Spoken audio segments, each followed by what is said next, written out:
CGTN, China Global Television Network.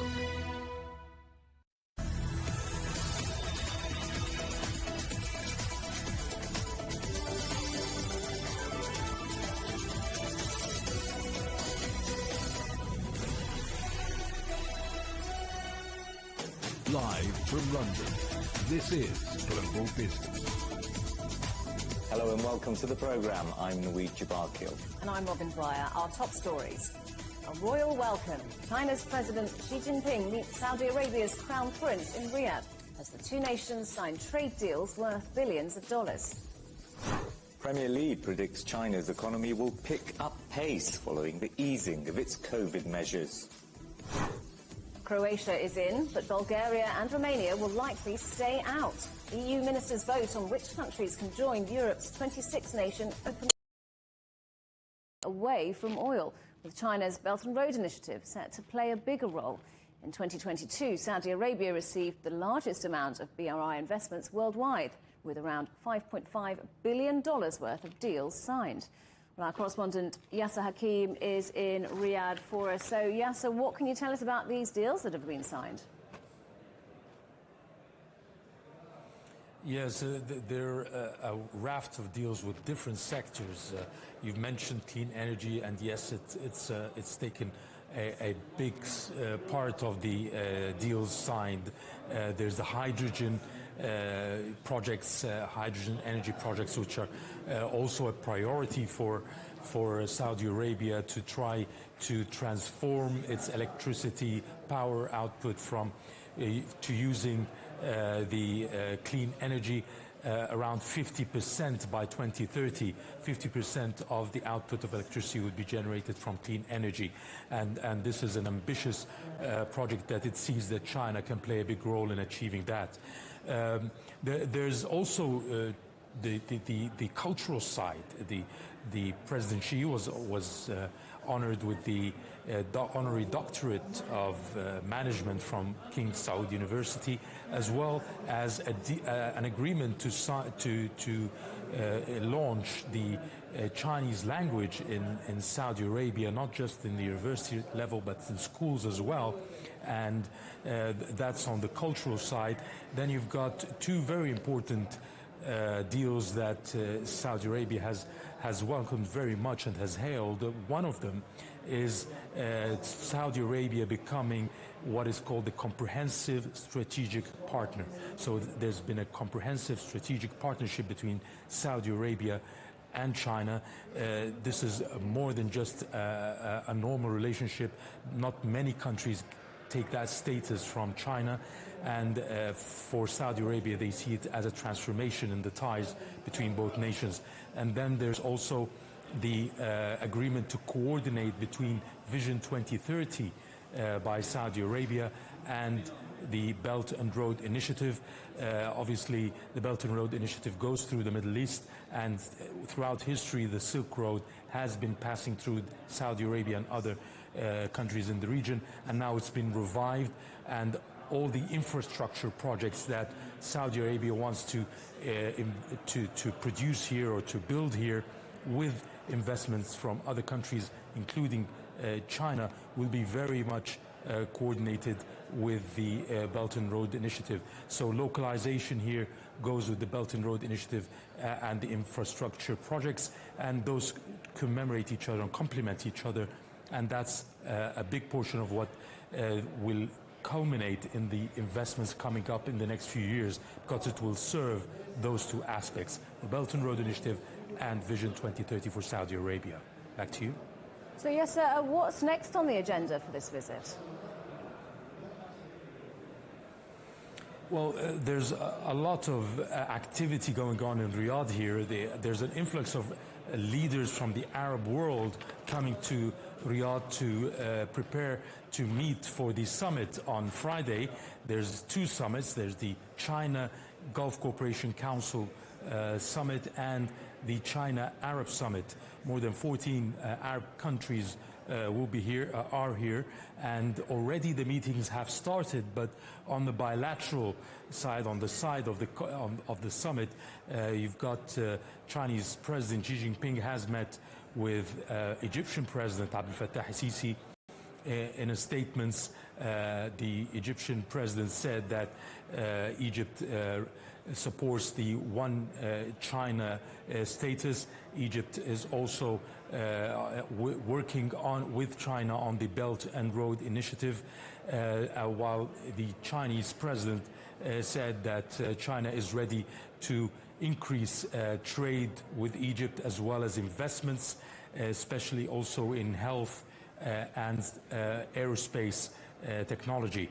And that was one of the meetings. Another with the Palestinian President Mahmoud Abbas, where obviously the political issue and the Palestinian cause has been supported by Chinese President Xi Jinping, while obviously Mahmoud Abbas, the President of Palestine, has also been talking about elevating relations with China. So the ongoing meetings are taking place.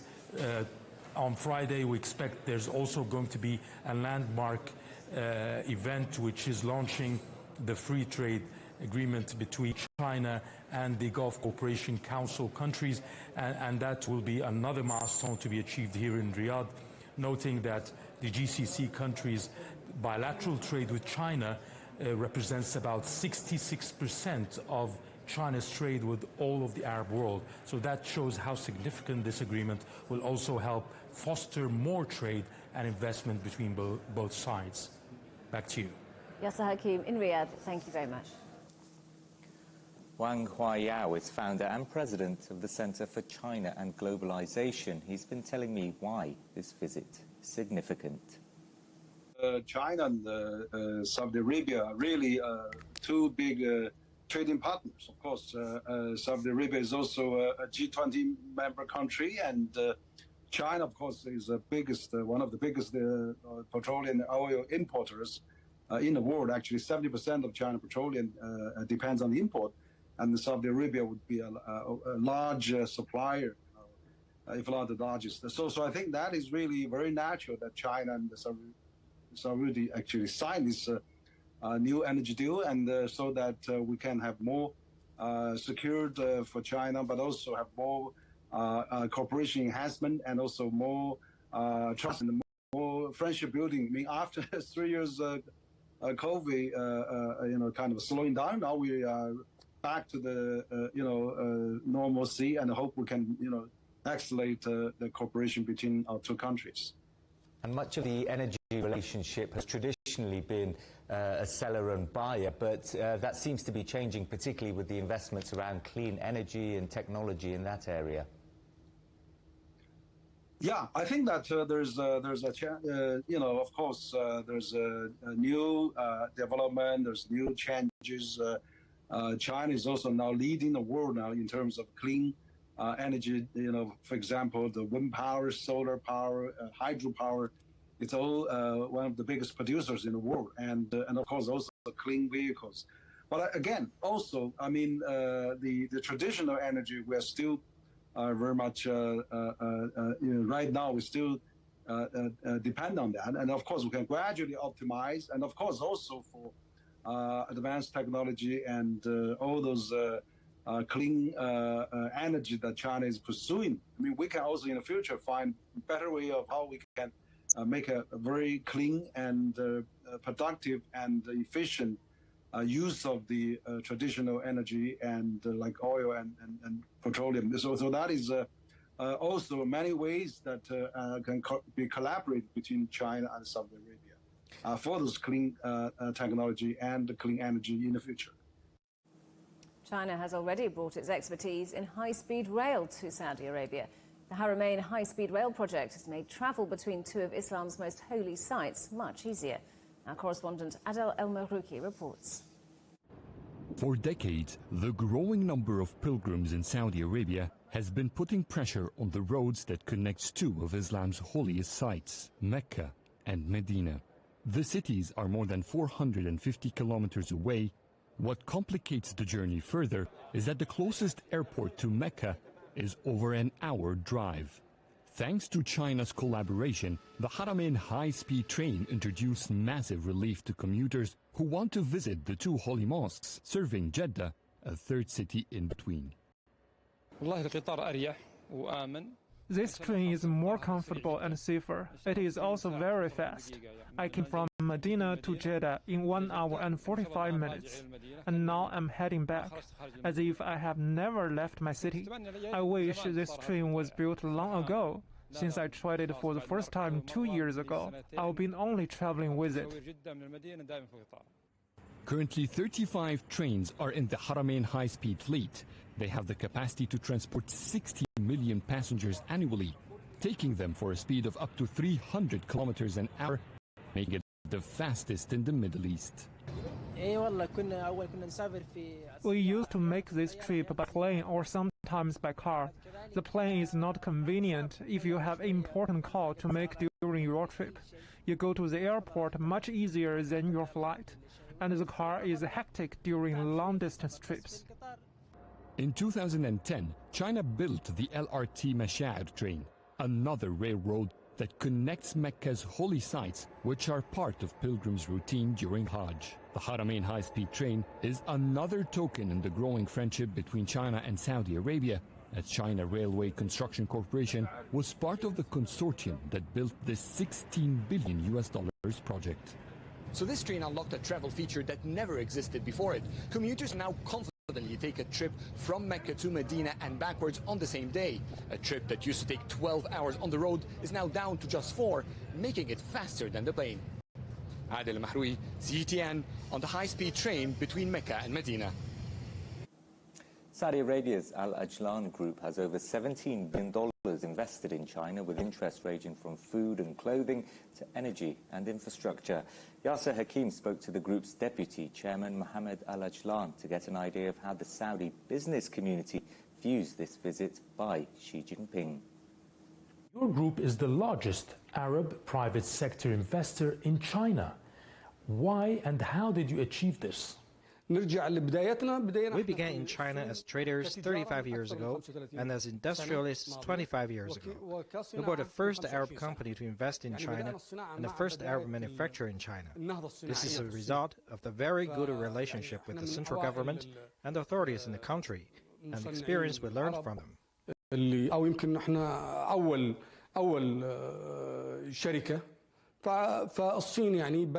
We were impressed by how China grows so quickly in industrialization and technology, which made it easier for us to expand our investments. How do you see the policies and the economic policies of China? I think His Excellency President Xi, in his previous and current terms in office, has transformed China to become a superpower that we all admire. The Arab-Chinese bilateral trade is very good and quickly growing on an annual basis.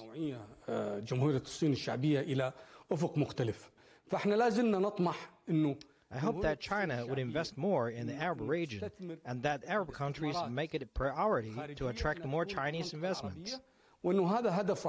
As a group, we have many investments with China for over 25 years and related to the Belt and Road. You have been cooperating with China on the Belt and Road Initiative and the investments in this regard. Saudi Arabia is now giving strong incentives for industries. Petrochemicals is important for downstream and upstream, cars and spare parts, steel, green products, and others, to raise investment opportunities on the Belt and Road. What are your expectations about this visit and the summits? The Chinese industry is very huge and has ability to relocate. With the obstacles placed by the U.S. and hostile policy by the West against China, this visit will make it very beneficial for us and for China to move its industries to Saudi Arabia and the Arab region instead of the West and the U.S.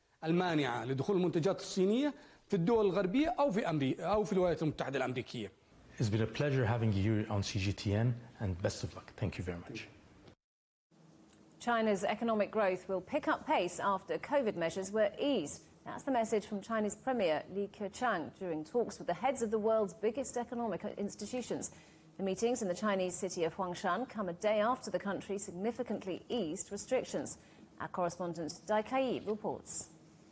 This gathering, as many believe, is a much-needed one as the world is trying to find ways out of a number of global economic challenges. And it also happens at a time when China has just started adjusting its COVID response measures, a move that all attending international organizations has spoke highly of. So how to strengthen multilateral cooperation and strive for common development globally is a major question they discussed here in Huangshan of Anhui province.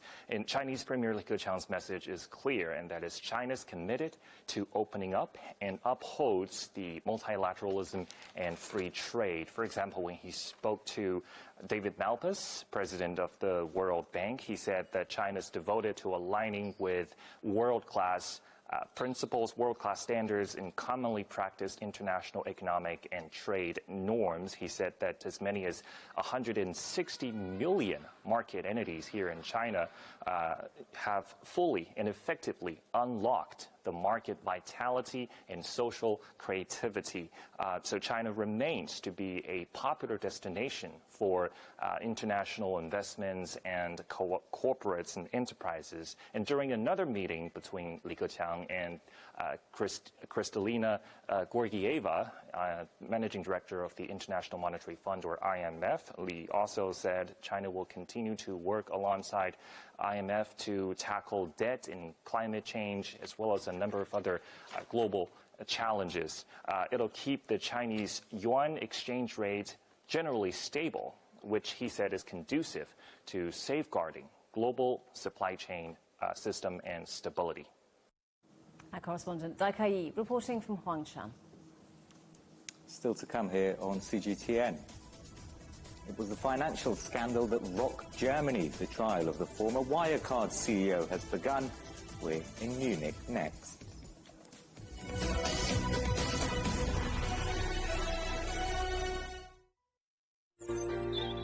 Ever wondered what's the difference between a bear and a bull market?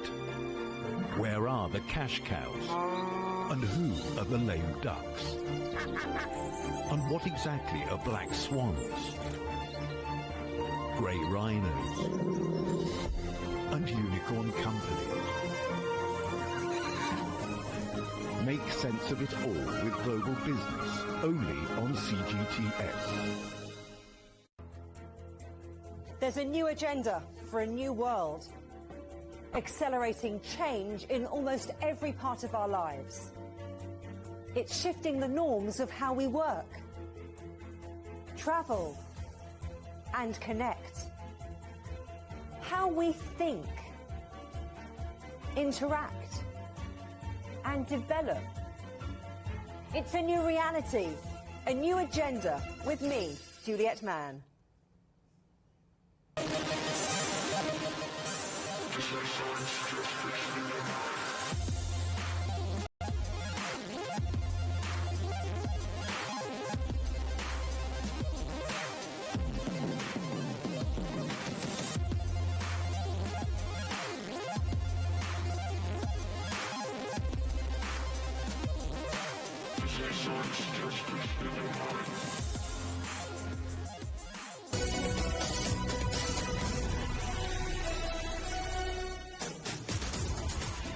Welcome back. Do remember CGTN is available to watch for free on all the major digital platforms, on Smart TV or online on Roku, Apple TV, Amazon Fire and Android TV, YouTube and Dailymotion, CGTN.com and the CGTN app, and in the UK on Freeview.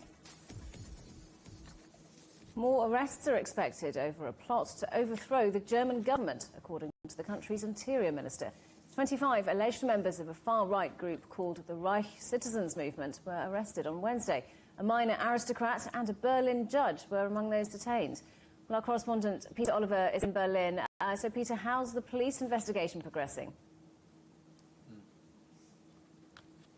Hi, Robin. Yes, it is continuing, and we are expecting to see more arrests. We heard from the Interior Minister of the state of Thuringia, which is one of those where raids took place on Wednesday, saying that 2 more names had been added to the list of those wanted by police in connection with this plot to potentially overthrow the German government. That now stands at 54 people that are being sought, 25 of those that were arrested on Wednesday. We know that some of those who were arrested on Wednesday have been flown to pre-trial detention, where they'll be staying. They were flown by helicopter. Shots of those flying into the area in Karlsruhe, where the top court is here in Germany. What we know, though, from this operation is that it was unprecedented in modern German history. Some 3,000 security personnel taking part in it. They searched over 140 addresses, and that was across 11 of the 16 German states. There was also arrests made in Italy and in Austria as well. Police adding 2 more names to the list that they're seeking. We are expecting more raids to take place. So, Peter, what else do we know about these groups that are said to have been behind the plot, and just how close they were to actually carrying it out? Right, a disgraced aristocrat, a former paratroop commander and a former member of the Bundestag, all rounded up on Wednesday. Henrik VIII, Prince Rues, is the aristocrat in question. He was supposed to be put in place as the new head of state under this plot that they believe started in its embryonic phases back in November of last year. There was also a former MEP from the far-right Alternative for Germany party, who's currently a judge in the Berlin region, who was also arrested on Wednesday. Now, talking about the plot in general, the chief of the criminal police here in Germany said that it was unlikely that they were going to be able to do what they were setting out to do. There was high double figures, low triple figures, and part of this plot. However, what he said was concerning was the fact that they had money, they had an ideology that they were willing to follow. That was a far-right Reichsbürger or Empire citizen, Reich citizen ideology, and the fact that they had access to weapons. Now, a lot's been made of the fact that there were serving and retired members of the German armed forces, including a serving member of German special forces, arrested as part of these raids. And what we have heard from the head of the BFV, that's the domestic intelligence service here in Germany, pretty much akin to, say, the FBI in the United States or MI5 in the UK, is that they will be reviewing the security credentials of a lot of their staff and security operatives to make sure that they don't have any links to this type of Reichsbürger movement and this attempt to overthrow, as I say, the German government. It doesn't look like they were able to do it as it set out, but it's certainly been enough to warrant this massive security operation and cause great concern to those who are looking into it. Peter Oliver in Berlin, thank you very much. Let's stay in Germany. It was a financial scandal that rocked the country, the rise and fall of Wirecard, one of Europe's largest fintech companies. Now a fraud trial has opened the city of Munich for the former CEO. Markus Braun was arrested in June 2020 after $2.1 billion went missing from the payments provider's accounts before the company went bankrupt. Our correspondent Natalie Carney is in Munich and following the story for us. So, Natalie, what's happened so far in this trial? Well, as you mentioned, today was the first day for the trial against the former Wirecard CEO, Markus Braun. It started about 45 minutes late. He's also being charged as well with 2 former Wirecard executives, the ex-accounting head, Steven von Erfa, as well as the former head of Wirecard's Dubai subsidy, Oliver Bellenhaus. The day began essentially with the reading of a 90-page indictment against the 3 men, as well as a 4th man that's being charged in absentia. He is Wirecard's former chief operating officer, Jan Masalek. He was able to evade arrest back in 2020 in a quite profound escape from an Austrian airport on a private jet. There's no confirmed reports of where he is, but there are some rumors he may be in Russia, out of the hands, of course, of the European police. However, in today's trial, the former CEO CEO Markus Braun did point to Marsalek being the mastermind behind this quote-unquote fraud gang, because most of Wirecard's sales and profits, according to the books, were said to come from countries that he was responsible for. Braun does have a number of charges against him. So do the other two executives. So does Marsalek. He could be charged, Braun that is, with accounting fraud and market manipulation. Here's a piece that describes how we got here. It is recognized as Germany's biggest post-war financial fraud scandal. Once Europe's most exciting fine tech company with 250,000 customers and a market valuation of $26 billion, outweighing even that of Germany's #1 lender, Deutsche Bank. Today, the payment service provider is bankrupt, and its former CEO, Markus Braun, and 2 other executives facing criminal charges, and ex-COO Jens Marsalek on the run. It all came crashing down when it emerged that $2.1 billion had disappeared from the company's balance sheet. German prosecutors believe Austrian-born Braun, along with others at Wirecard, artificially increased the company's assets and revenues in order to appeal financially stronger and more attractive to investors. Large-scale commercial fraud that prosecutors say dates back as far as 2015. Der Tatvorwurf ist hinsichtlich der verschiedenen Beschuldigten unterschiedlich. The charges vary from suspect to suspect, but altogether they are charged with organized commercial criminal fraud, breach of trust, false accounting and market manipulation in multiple cases. At the moment, we only have an impression from interviews with witnesses who reported a strict hierarchical system marked by loyalty and pledges of allegiance to the CEO. Und Treue schwüren gegenüber dem Vorstandsvorsitzenden als Führungsperson berichtet.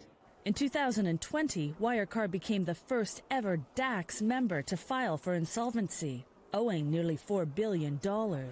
Yet sharp criticism also fell on the federal government and financial watchdog BaFin for missing early warning signs. Both the then finance minister, now Chancellor Olaf Scholz, and then Economic Minister Peter Altmaier were grilled by a parliamentary committee about potential regulatory fraud and when exactly they learned of Wirecard's misconduct.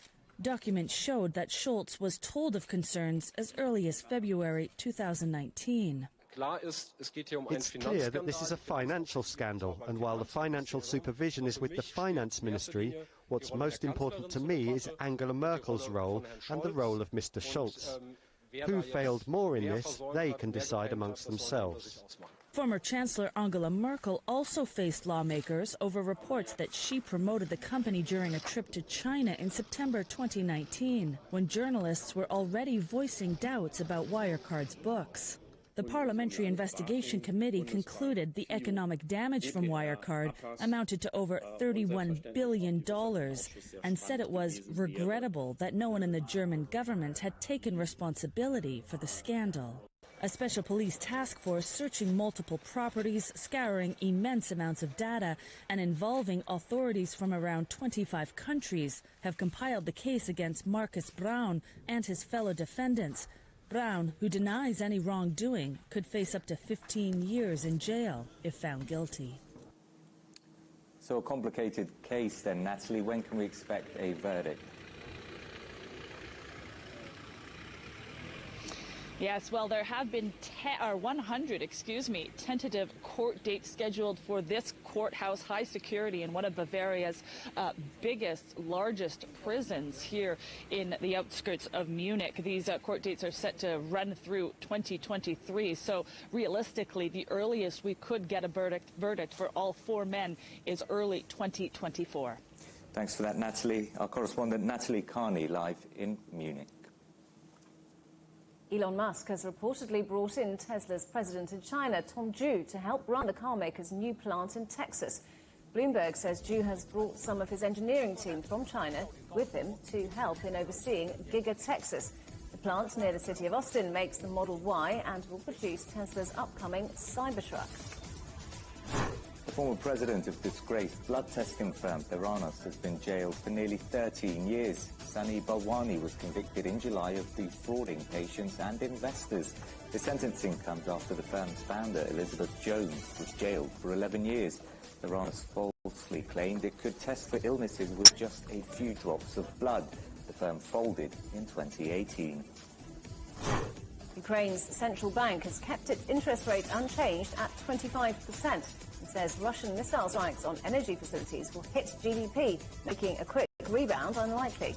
Rates were hiked in June to try and tame double-digit inflation driven higher by the war. The bank has warned that the cost of borrowing is likely to remain at the same level until at least 2024. Talks are underway to clear a queue of oil tankers near the Turkish coast. Earlier this week, the G7 and the EU rolled out a price cap on Russia's oil, banning insurance and shipping firms from involvement in supplies of Russian crude sold above $60 per barrel. At least 20 oil tankers are currently waiting in the Black Sea to cross to the Mediterranean after Turkey requested proof of insurance. You're watching CGTN. Still to come. Halting the decline of thousands of species. Delegates gather in Canada to try and save the world's wildlife.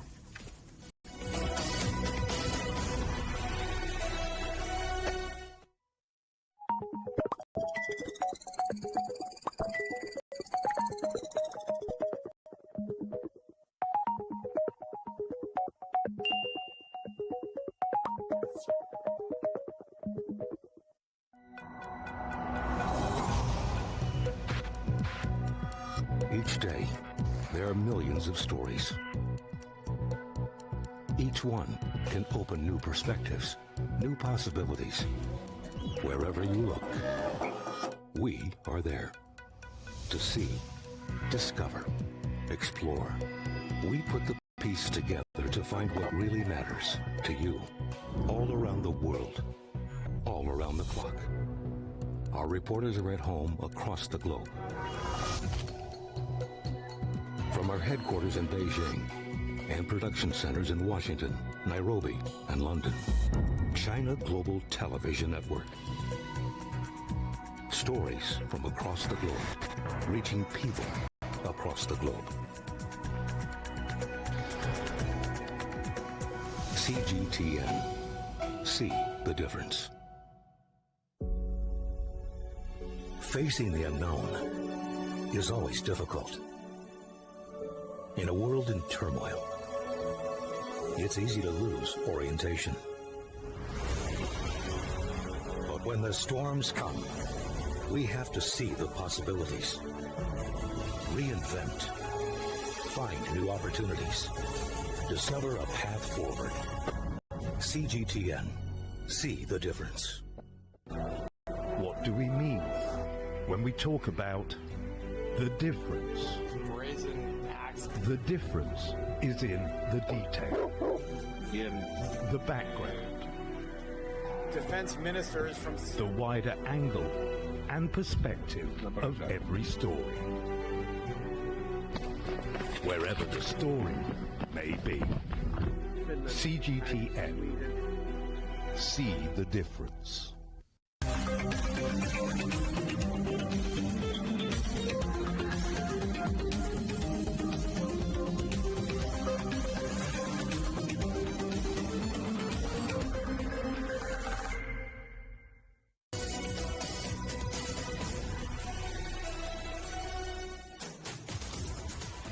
Welcome back to Global Business Europe with Robin Dwyer and Naweed Javadkil. Our headlines once again.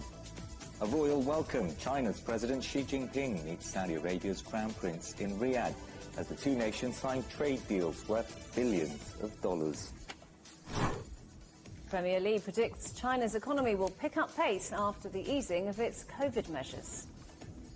And more arrests and raids expected in Germany as the investigation continues into a plot to overthrow the government. Delegates in Montreal are being pushed by environmentalists to come up with better solutions to halt the decline in the world's biodiversity. Representatives from nearly 200 governments are in the Canadian city on day 2 of the UN COP15 conference. Our correspondent Mark New reports. At the COP15 venue, a 6-meter-tall Jenga tower of recycled cardboard boxes signifies the fragility of nature's ecosystem. If just one piece is nudged out of place, it all could come crashing down. The Jenga Tower highlights calls from more than 350 civil society organizations. Their message is for governments to strengthen a framework that secures a nature-positive world by 2030. Environmental groups descended on the Jenga Tower, making sure the nature-positive message is loud and clear. More natural forests, more fish in the ocean and rivers, more pollinators in the countryside, more biodiversity in the soil, more biodiversity worldwide. That's nature positive. And it's so important because we are now a nature negative society. We've been losing nature, half of the forest, half of the coral reefs. 69% of wildlife populations decline in 50 years. UN Secretary General Antonio Guterres appeared at the conference, aiming to create a sense of urgency. The addiction to fossil fuels has thrown our climate into chaos. Unsustainable production and monstrous consumption habits are degrading our world, and humanity has become a weapon of mass extinction. Representatives from the European Union say governments must also get business involved. I think it is quite important also to make sure that business practices increasingly take into account biodiversity impacts, and I think the issue related to transparency and reporting by companies in that regard is important, and we are pushing very hard. One idea being debated is called 30 by 30.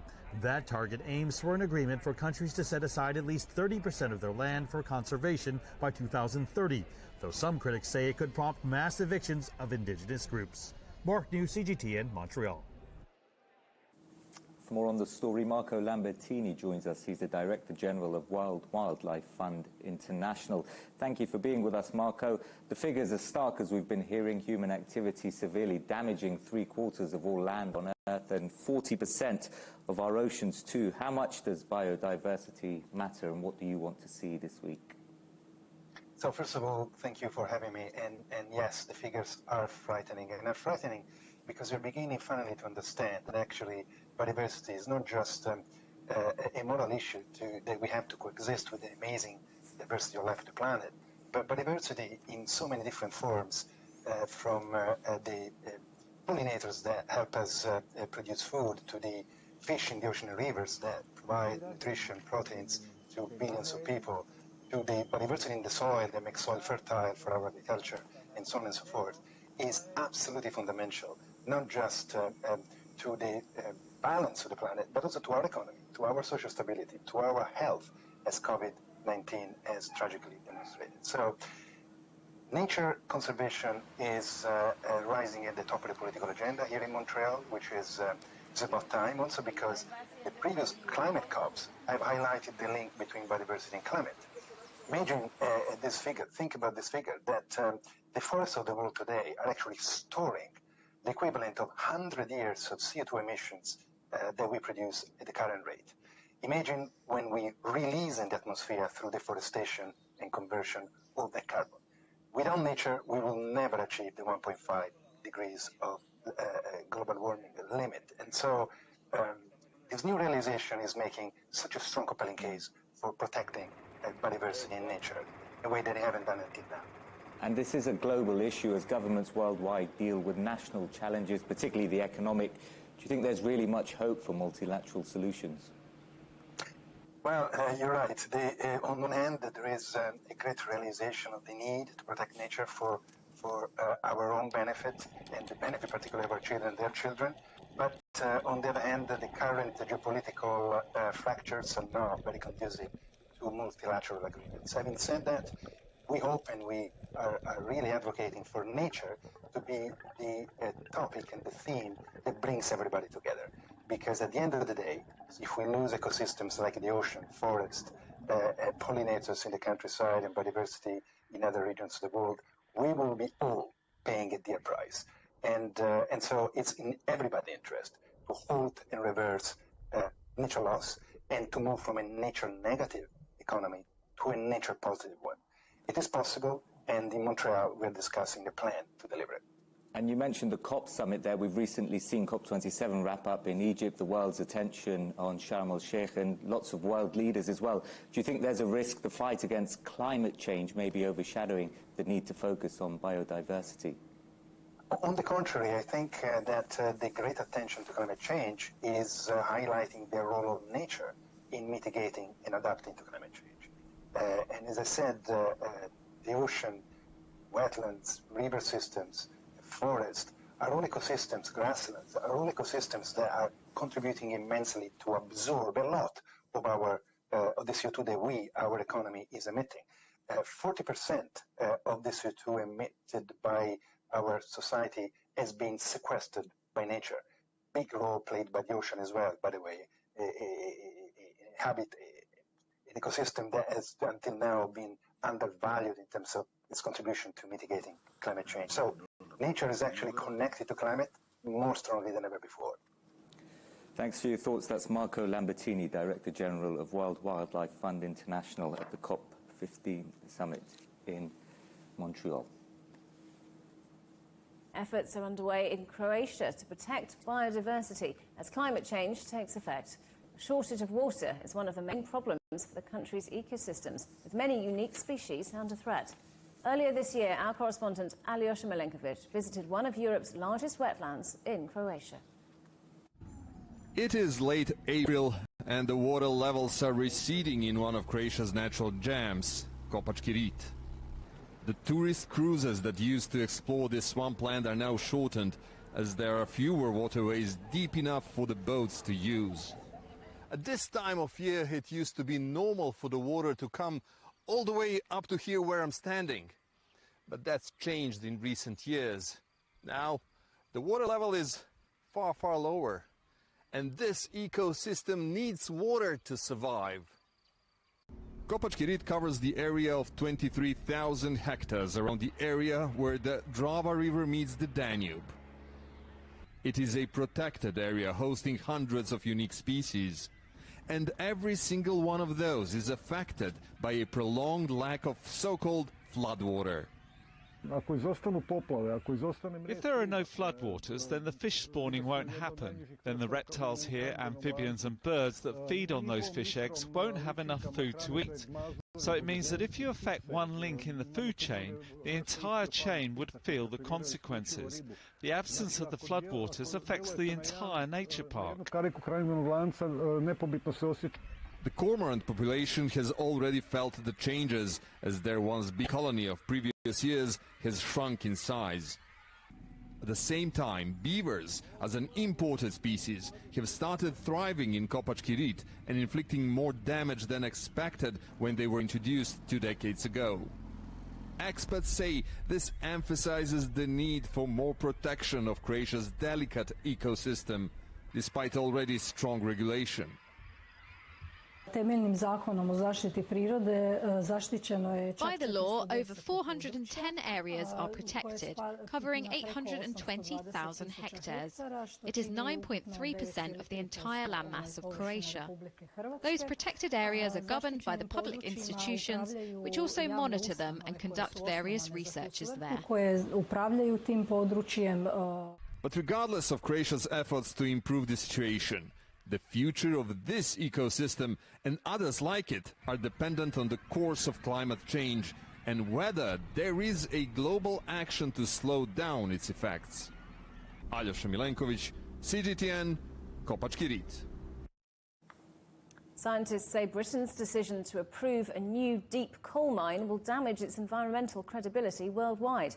The government has granted permission to a mining operation to extract coking coal, the first coal mine to be approved in the UK in 30 years. It's drawn criticism from opponents and even the government's own climate advisers. Well, Mark Oswald is Chief Economist and Global Strategist at ADM Investor Services. Welcome back to the programme, Mark. So what's the case for this coal mine then? It's clearly very controversial. Economically, though, what could it mean? Well, I mean, first of all, I think that what needs to be made clear is this is not coal for power generation. This is coal primarily for steel making. And in that respect, it's actually quite important because The UK has also announced today that it's no longer going to be importing any Russian steel, and so it needs much more domestically generated steel, and this is part of that process. Absolutely, on the other side of the equation, the UK has been banging on the door of many other countries suggesting that they should stop coal production. So, it's a double-edged sword. It certainly will help the local economy, which, in that sort of part of the world it's ailing. There's no question about it. This is, to some extent, part of this so-called levelling up process that Mr. Johnson was identifying in the lead up to the election, and not much has actually been done on, but it's obviously highly controversial. So you say a more domestically generated steel is needed, but where is what's going to be mined here going? There's reports that actually a lot of it's going to be exported. Yes, the estimates are that roughly 85 to 90% of this is actually going to be exported. Now, obviously, the UK steel sector has shrunk quite dramatically, but if the UK is actually going to operate outside of the EU, then it really actually needs to look at these sort of things. And yes, there is an export opportunity without a shadow of a doubt. On the other hand, there is also an opportunity here to encourage local manufacturing. The question is, will it be done with the right sort of incentives? At the moment, there hasn't been much in the way of incentives put forward, and particularly not by the Sunak-Hunt government.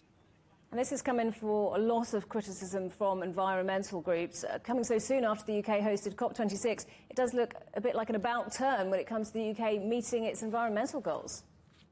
Oh, absolutely. It is an about turn, but if we actually have a look across the whole of Europe this year, as a result of the energy crisis, one has to say there's been some amazing about turns.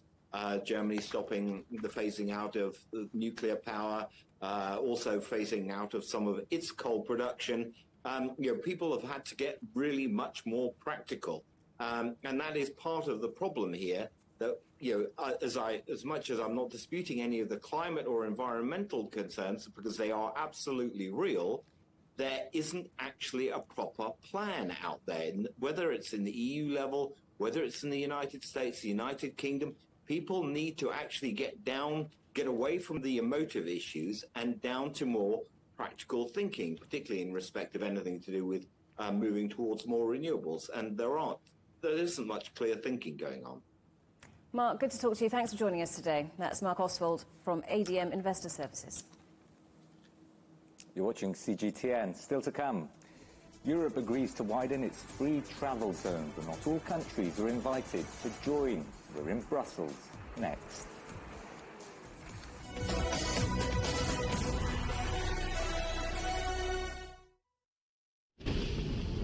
I fell in love with Chinese culture the second I started to experience it. 70 years ago, a small group of British businessmen travelled to China to unlock opportunities between the two countries. They became known as the icebreakers. Building bridges is a natural thing. There is no age and gender difference in our spirit, no race difference in our soul. I think food is an incredible way of bringing different cultures together. I am enjoying learning every aspect about it. Chinese literature stretches back for millennia, but it's still really relevant for today. I hope that Chinese and British fashion community could be more frequently communicating with each other. An incredible mix of people, cultures, food, and there is so much to see and so much to do. I have a great desire to make the Chinese civilization more accessible. It's about our future generation's future. The craftsmanship, the technique, the material uses, the color uses. You can kind of take things on board and continue to develop and grow. Meet the bridge builders, the individuals who dare to think beyond the horizon and open up our world.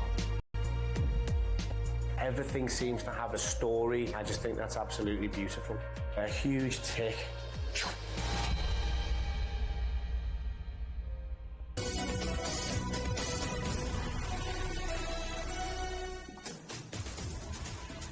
back. It's been confirmed that US basketball star Brittany Griner has been released from jail in Russia and is on her way home. Russia's foreign ministry says Washington agreed to release arms dealer Viktor Bout, held in an American jail for 12 years under a prisoner swap deal. Griner was sentenced to 9 years in prison after being convicted of possessing cannabis oil in her luggage as she tried to pass through Moscow airport in February. She's been in a remote Russian jail since last month after losing an appeal. US President Joe Biden welcomed her release. Moments ago, standing together with her wife Sherelle in the Oval Office, I spoke with Brittany Griner. She's safe. She's on a plane. She's on her way home. After months of being unjustly detained in Russia, held under intolerable circumstances. Brittany will soon be back in the arms of her loved ones, and she should have been there all along. Well, let's talk to our correspondent Stuart Smith in Moscow. Stuart, what, if anything, have we heard from Russia on this?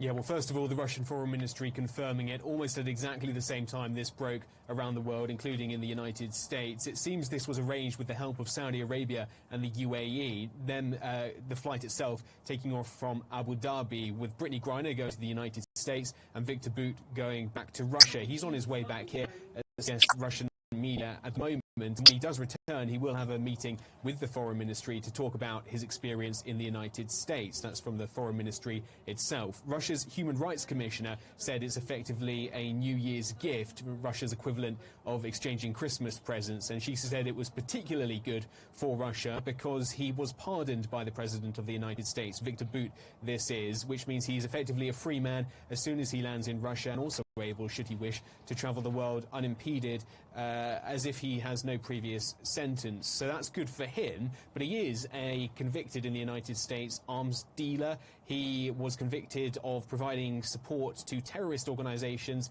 and also conspiring to kill Americans. But the Kremlin always said those are baseless and biased accusations. So, Stuart, what made this prisoner swap happen? What changed?